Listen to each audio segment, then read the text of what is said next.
Enhorabuena. Llegó el momento de que usted se integre a nuestra conversación porque estaremos hablando de los cuentos de terror. ¿Realmente estos estimulan o dañan nuestra fantasía? Esa es la pregunta para todos ustedes. Y nos acompaña Sebastián Bedregal. Él es psicopedagogo para hablarnos de este tema, Sebastián. Y de verdad que es controversial, ¿no? Porque nuestros niños puede causarle un gran trauma o hay muchos también que desarrollan su imaginación. ¿Qué es lo que sucede? Pasa que como en muchas cosas de la infancia, dependerá mucho cómo manejan los padres la información. No es lo mismo que un niño o una niña lea o vea Coraline, que es una muy buena historia, bien argumentada, bien estructurada, ya sea el libro, el cómic o la película, son genial material para que los niños se asusten, manejen sus sentimientos, que, no sé, llevarlos al cine porque IT está de moda y hacerlos ver algo que los pueda realmente impresionar. Y que podría, digamos, generar esa sensación de miedo descontrolado y que lleve a miedos nocturnos, pesadillas, que sería la contraparte por lo que los papás temen. ¿Se podría acostumbrar al niño, por ejemplo, como quien dice, con pocas raciones para que se vaya dando cuenta de que tal vez no es una realidad, sino es una película o es algo ficticio? A ver, de la misma manera en la que yo pongo una historia con héroes, con superhéroes, una historia romántica, el que los niños vean y entiendan que esto es ficción, que esto es lo que salió de la imaginación de un escritor o de un cineasta, esa idea para evitar que el niño crea que eso son realidades palpables, ese manejo lo hacen los papás. Es la manera de abordar los temas de fantasía, particularmente ciencia ficción, fantasía medieval, ese tipo de temáticas que pueden aportar con maravillas para la mente del niño, pueden aportar muchísimo a su imaginación. Pero si yo la veo desde una perspectiva en la que no hay un control del contenido que el niño ve, entonces en realidad deberíamos protegerlos de todo porque no podrían estar expuestos a nada. Una de las cosas que más imponen los papás, y creo que es la religión. Entonces con la religión, las películas de terror siempre tienen espíritus, tienen demonios, tienen zombies. Entonces es un poco controversial porque se supone de que vos estás creyendo de que está Dios, de que están los espíritus, y eso asusta. Te digo porque conocí muchos casos de que salen los demonios y salen esas cosas, entonces te crees de que debajo de tu cama va a estar, digamos, y va a salir. Más que asustarte, tal vez te sugestiona, ¿no? Claro. Ahora, es que quizás ahí también hay que cuidar el tema del PG, del tipo de contenido que puedes exponer. Porque la mayoría de las producciones audiovisuales, incluso los libros, tienen una edad recomendada. Hay historias maravillosas para que los niños sientan miedo y que sus papás ayuden a administrar ese sentimiento. Hay producciones como, ¿qué se llaman estos? Sobrenatural o supernatural. Son dos hermanos que cazan demonios y espíritus. Es una superproducción, pero también tiene un PG, o sea, hay una edad para ver estas cosas. Los padres tienen que ser cuidadosos con lo que permitimos que vean. Por ejemplo, a mí me llegó a terapia un paciente que estaba viendo esto que se llaman creepypastas. Son como cuentos de terror, como mitos urbanos, historias raras que se cuentan en YouTube. Los youtubers hacen como maratones de cuentos, de anécdotas. Entonces ese tipo de contenido está desarrollado para activar ciertas cosas en las personas, jugar con sus instintos, jugar con su imaginación, jugar con sus creencias. Entonces dependerá mucho de la persona que lo ve y de cómo lo maneja, por eso se habla mucho del criterio formado. Claro. Pero literatura de terror o literatura infantil de miedo hay.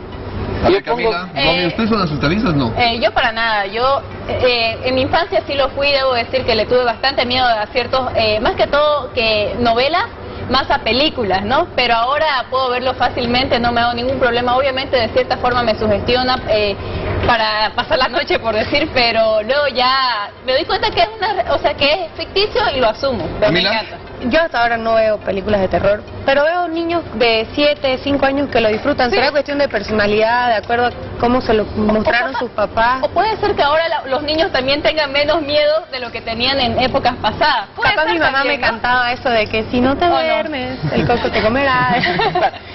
Depende del criterio de la sensibilización que usan los papás. Hay papás que usan el miedo como herramienta para coaccionar a sus hijos, para obligarlos a hacer cosas.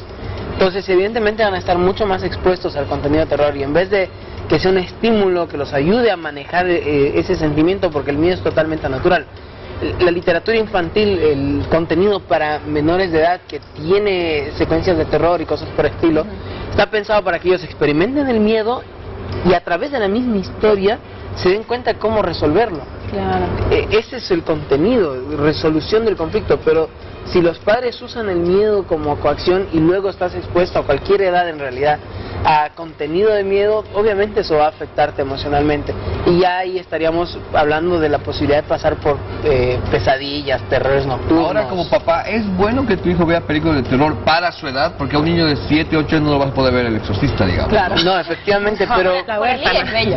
Coraline es una excelente historia. Ya. Coraline es una excelente historia. Yo recuerdo que la primera vez que la vi fue una de las primeras películas 3D que vi y me impresionó el manejo estético de la película, es fantástico, el manejo de la música, y se me hace que unos 8 años en adelante, cuando ya tienes cierta madurez intelectual, la podrías ver y desarrollar sensación de ansiedad, Claro. de miedo, porque es muy impresionante, la película realmente es atrapante, pero la heroína, digamos, sin hacer mucho spoiler, logra resolverlo al final. Claro. Entonces, ese sentimiento de carga emocional y luego descargar en el se resolvió, eso es lo que necesita un niño, porque ese es el manejo de las emociones, eso es lo que puede aportar una producción, y hay libros geniales que van en esa dirección. Santillana, Alfaguara tienen producciones muy lindas que son historias que generan cierta ansiedad, que generan cierto temor, pues está bien, Que también es bueno. que hay que experimentarlo, pero efectivamente respetar el acceso, la edad recomendada es lo mejor. Ahora hay papás que quizás están extraviados y quizás en ese caso nosotros los psicopedagogos, los psicólogos infantiles somos las personas adecuadas para darles un poco el tema de escuela de padres, digamos. Y Sebastián, ya nos mencionaste un título, ¿no? De literatura que capaz pueden ser para los niños. ¿Qué otros títulos recomendarías a los padres para que tomen en cuenta y obviamente incentiven a la lectura, ¿no? Justamente de este género? Lo que mis estudiantes han leído recién y que genera este tipo de sentimientos encontrados raros es Matilda. No, o sea, la peli es bonita y todo, pero es una producción hollywoodera. El libro es increíble, el libro te genera ansiedad, lo lees y te proyecta un montón de miedo de los niños, de la protagonista y de los otros niños, con la Trunchbull, Trunchbull como personaje antagonista que genera ansiedad, que genera miedo, la misma familia de Matilda, toda esa situación. Entonces son libros buenos y Roald Dahl, que es el autor, tiene otro libro que se llama Las Brujas, que va por ese lado. Son libros intensos que uno lee la edad recomendada y se pone a pensar, ¿será posible? ¿Sería una recomendación? Ahora, Sebastián, ¿qué pasa, por ejemplo, con Alexia, que no ve películas de terror? ¿Cómo puedes ya una persona grande, adulta, en el estado final de su vida, ya terminada? No quiero ver películas de Anda a terror. terapia. Pero que empiece con literatura infantil, pues a Eso poco a quería poco se va preguntar, ¿se adaptando. puede? No, ¿Se yo ya puede? soy madre. El tema radica en entender a fondo por qué me genera miedo. Ya. ¿Qué cosas de lo que leo, de lo que veo, está produciendo esos sentimientos de incomodidad? Y justamente, como abordamos el tema de los niños, ahora es la oportunidad quizás de prevenir, de abordar de otra manera para sus hijos, para estas nuevas generaciones, que uno, sean sensibles al miedo, lo entiendan y lo administren, porque es una herramienta fantástica entender que el miedo es natural. Puedo asustarme, pero debo resolverlo, por un lado. Y por otro lado, que no se desensibilicen, porque decían, no, un niño de 7 años en el cine viendo It, o lo hacen ver El Exorcista. Entonces, en esa situación, yo me pregunto, ¿qué le estamos haciendo a los chicos? Porque tampoco está bien hiperestimularlos, es como dejarlo 8 horas en la televisión, al final se acostumbra el cerebro, se carga de cierto hábito. A sentir eso. Claro, y la misma gente que es adicta a la adrenalina tiene este tipo de experiencias, que se acostumbraron a tener un nivel alto de ansiedad y de estrés. Y digamos que hay ciertas situaciones en las que no es recomendable, porque vivir con ansiedad o con miedo tampoco es recomendable. Yo quería precisamente preguntarte, Sebastián, el tema de los hijos, ¿no? ¿Cómo, ahora yo que tengo una hija, cómo puedo diferenciar entre estimularle la imaginación y la fantasía con películas o cuentos acorde a su edad? ¿Y cómo puedo administrar el tema del miedo y de la fantasía? No sé si me dejo entender, de que ella sepa que el miedo es normal, de que no se lo quite, pero que tampoco pierda la fantasía de soñar, de decir, bueno, que se insensibilice a todo, de que diga, bueno, no pasa nada, ok, me van a matar, listo, no puede ser una mujer fría, digamos. Claro, pero Me van a matar. Bueno, me van a matar. Que no pierda el riesgo. No, quedó claro. La cosa es acompañarlos, leer con ellos, que las preguntas se respondan a tiempo. Leer El Hobbit, por ejemplo, hay momentos sumamente tensos en la historia en la que crees que Bilbo y compañía no lo van a lograr. Y esas partes son sumamente raras. Igual hay una parte en la que los elfos están ebrios, qué sé yo, hay cosas bien extrañas en ese libro de Tolkien que tiene sus buenos años. Pero es una muy buena historia y es una muy buena oportunidad para que ellos te hagan preguntas, para que los padres puedan administrar y explicar ciertos fenómenos.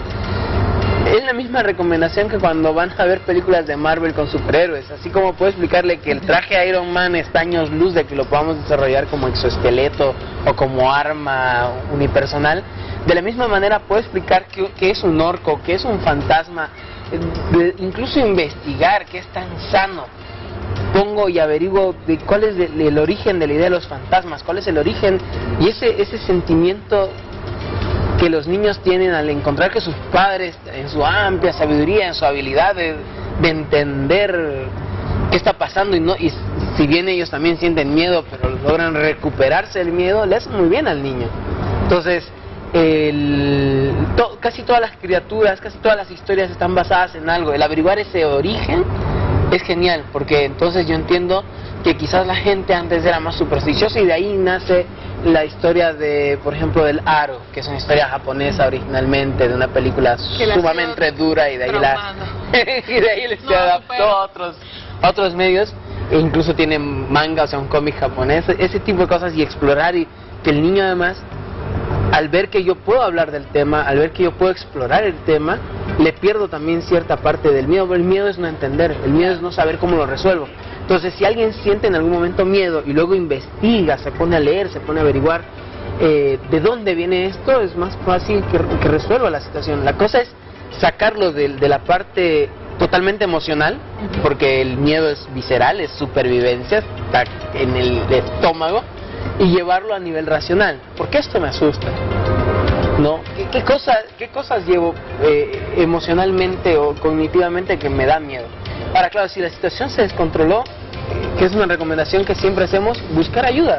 Las escuelas de padres, el asesoramiento psicopedagógico le va a ayudar a un papá a entender, porque quizás incluso el mismo padre transmite sus miedos a sus hijos, sus propios tabúes, sus propios prejuicios, y entonces los niños están expuestos a cosas que a sus padres les dan miedo. Entonces, Alexis, usted no se asuste. ¿Ha escuchado eso, Alexandra?